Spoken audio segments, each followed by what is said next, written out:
Hi everyone, welcome back to my YouTube channel. Today I have another guest in the house, a special guest for that matter. I have Dr. Olanrewaju in the house.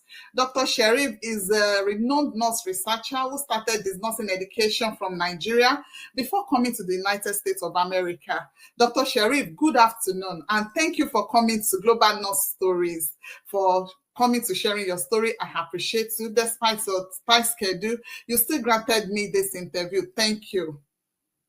Yeah, thank you so much. And thank you for having me. And thank you for this great job you are doing on behalf of all of us. Thank you. I appreciate you. So, to my first question, I want to ask what inspired you to pursue a doctoral degree in nursing, and why in the United States and not Nigeria? Yeah, well, you know, in an effort to translate your dream to reality, there's no shortcut to it. So you need to take some proactive step. And in the course of doing that, you have to look at the available resources and where and how that dream can be translated to reality. So, to put your question in the simple perspective, why I have to pursue. So that has been my dream of reaching the pinnacle of my career academically. And that is the dream of every professional. So, and it was not a day journey. So the product we are seeing today was a process. It was never an event that just happened and ended like that. So it was a conscious effort on building, because you can't build something on nothing. So the journey from the School of Nursing is a foundation in which we use as a template to build that academic journey upon. Thank you. So that will take me to the next question. Can you just share parts of the journey where you started from before you get to this peak that we are talking about? Yeah, I can describe it as an exciting journey from clinical nurse to unionism to teaching, and now as a health service and patient outcome researcher. So the process started in School of Nursing, OAU-TXC, then Obafemi Awolowo University Teaching Hospital School of Nursing, where I had my basic training, and I specialized in the mental health and psychiatric nursing as neuropsychiatry. Then went back to OAU University for my BSc program. And during that period, I've already started working as a clinical mental health and psychiatric nurse. But based on the passion, so I have for the education, I went back for my post doctorate degree, then PhD. So where I had the opportunity to register as a nurse educator in Nigeria. So, and my active involvement in unionism has been from the School of Nursing days, and the struggle just continued. And because when you go to the negotiating table and you are dealing with people, you too have to have something that takes to have a meaningful conversation. So, and that is why the issue of education and the clinical then has always been part of me. So, I have passion for the geriatric nursing. So, and that was how I started thinking of how can I acquire this training. And unfortunately, there was no any certification program in Nigeria. And I had the opportunity then in 2012 to come to the United States. My very first time, that was in the Harvard University. There is a Center of Continual Education. They have a certificate training for older adults, care of older adults in a tropical region. So I took the opportunity to satisfy. So, and I also went back to Nigeria, continued the struggle. The opportunity also came for my master program. I did the master program. And after the master program, I worked briefly with Massachusetts Nurses Association here in Boston. So while I was there as internal organizer, there's a particular unit, a research unit. So anytime we are going for negotiation, we always get the current data because you have to negotiate with facts. You don't go to board meeting and be banging the table. So, and that was how I realized the importance of PhD, even as a unionism. So, and that was how the idea of pursuing the PhD also came. And here we are today. So as you can Wow. see, it's a stages, it's a Wow, process. wow, wow. Because I would have asked that why the academia? Why not the clinicals? Like we have people that are psych MPs and we have doctor of nursing practice. But now hearing your story actually made me realize that it's a passion from the beginning. You already did nursing educator certificate from Nigeria. So you've been in that line even from home. So I see where you are coming from. So can you tell us your research focus and how it has contributed to nursing practice? Yeah, thank you for that. Right from my day one nursing, my goal has been to defend the interests and aspiration of nurses. And that was what brought me to unionism in per se, in the course of defending the nurses. So that's still formed the basis of my research. It may interest you to know that when I started my PhD program, I decided to go for one of the very unpopular area, which has to do with nursing workforce, because nurses care who care for nurses. All the research you'll be hearing, the on the stroke patient management, the diabetics research, the research on the Alzheimer's disease and related. So I went for the nursing workforce, in which my goal is to look at what are the modifiable nursing factors that will have a significant impact on patient outcome. Outcomes. So when we are talking of the nursing factor, we are talking of the working condition, we are talking of the environmental impact, we are talking of the issue of staffing, shifting, organizational structures and policy that we have either direct or indirect impacts on nurses and invariably impact the patient outcome. You talk of patient outcome, you talk of the length of stay in hospital, you talk of readmission process, you talk of how sooner they get better. So these are the focus in Patient summary. safety as a whole. Yeah, as a whole. So, and based on my background, my dissertation focus on the internationally educated nurses. So I look at the transition experience on internationally educated nurses and the impact on patient outcome. How has that, because we are from a different background, different cultural, different ideology, the training, how does the combination of that, the summit hall, impact the patient outcome? And specifically for older adults They living still in went back to nursing. older adults. Exactly. So I see. So you there's can see something the, driving individual, and exactly. that's what would be the drive for you to move forward and pursue. You really want to get to the roots of the problem and provide solution to it. Thank you Exactly. about that. So the next question would be, how have you adapted to the cultural differences, especially in the academia? You know, even we that we are in the clinical setting, we understand that there's cultural biases and everything, you know, like some people will say I was bullied, people talking about my accent and everything. But seeing someone like you, having your background nursing from Nigeria, and you are able to penetrate into the academic sector, and now you have today standing firm and making impact in a global world. So how has the cultural differences impacted you? Like, was it a challenge, or we were able to have a smooth ride through that path? Yeah, thank you for that brilliant question.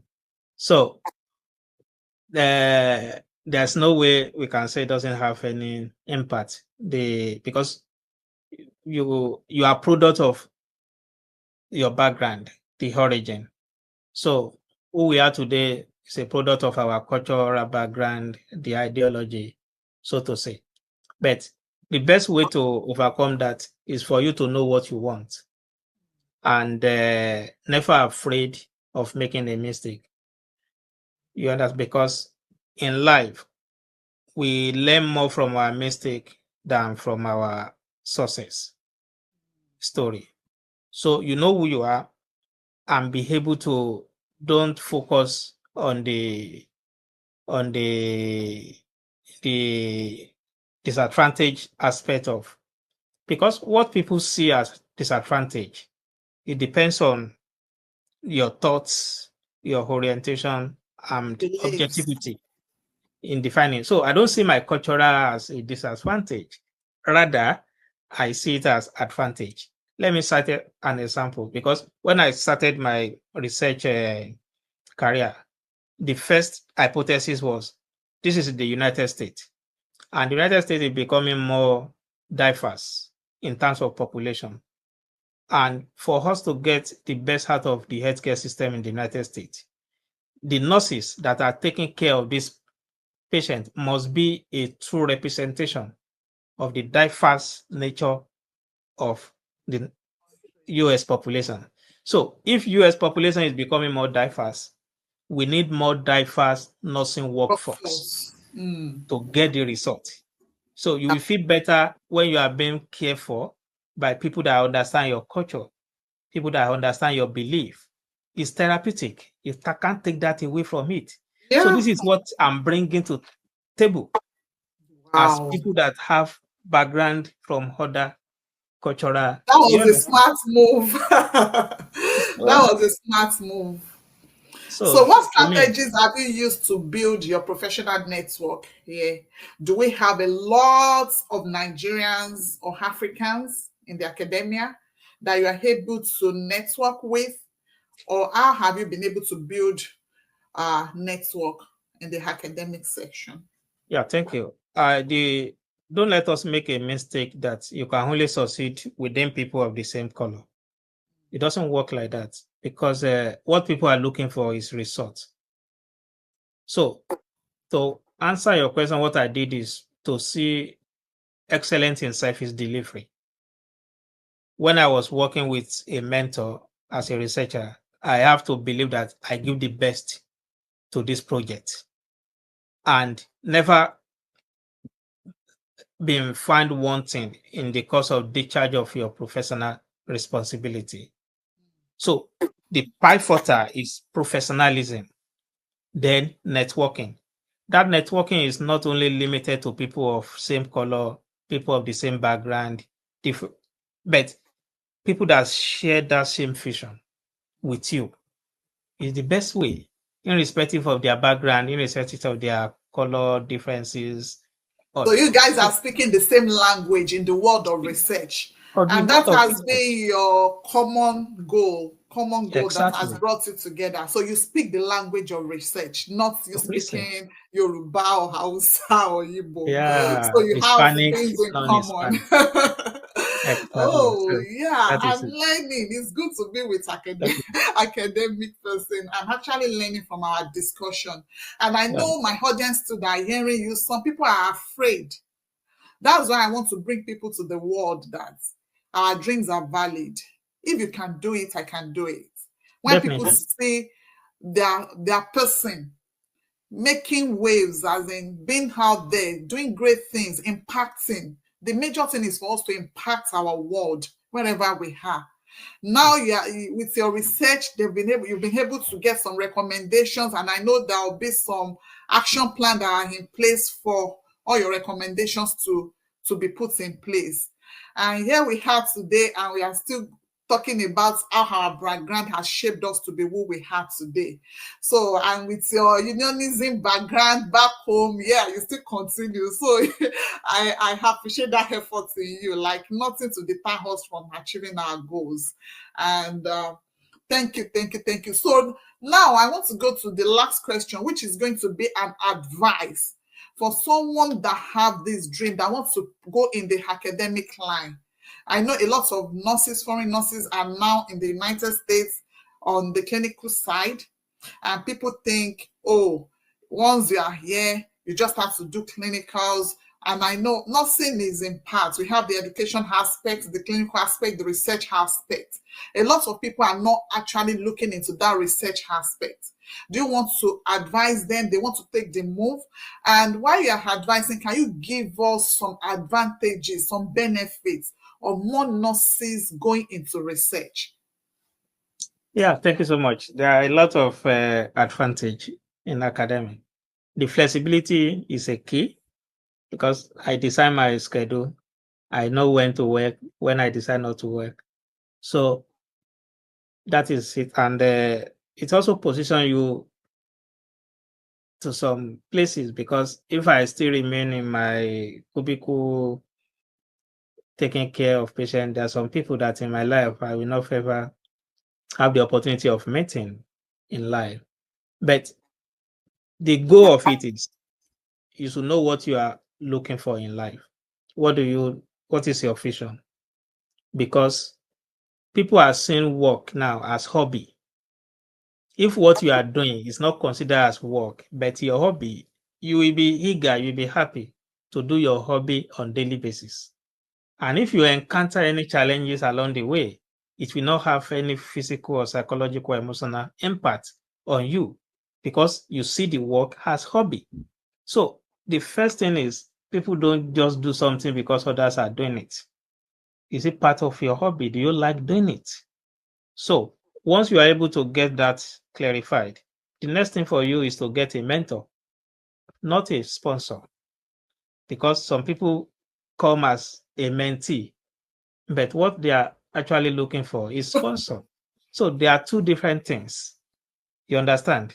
Because these people have already passed through some journey that you were trying to emulate. So they can shorten your journey by showing you the way. Oh, So you have to read a lot and follow the instruction. How do they do it? And no shortcuts. Because the best thing I've learned is learn by doing it yourself. Because no one knows it all and nobody knows nothing. yep. So there's nobody that is an island of knowledge and never afraid to take that first step. The first step is the key. People are afraid of moving out of their comfort zone. So once you take that first step, you've already started the journey because you don't wait until all the traffic light turn green before you start your journey. You start the journey. If you see the yellow light, you slow down. If it turns to red, you come to complete stop. Anytime you see the green, you continue the journey again. So that is how it is. It's not a linear journey. No. Up and down, slow, slow, stop, continue. So At the end of the day, it's fulfilling. it's fulfilling. That is the goal. Yeah. Wow. Thank you, thank you, thank you, thank you so much. We are going to stop here. I've been able to learn one, two, three, four, in fact, a lot of things from what you've just said. And we are hoping people's eyes to the to the world of academia now. That is not just one way thing. There are so many areas of nursing where we can build ourselves up so that we can also have a voice in policy, you know. Thank you so Definitely. much. I appreciate you and I wish you well in the journey of life. Thank you. Thank you for having me. I really appreciate it. Thank you.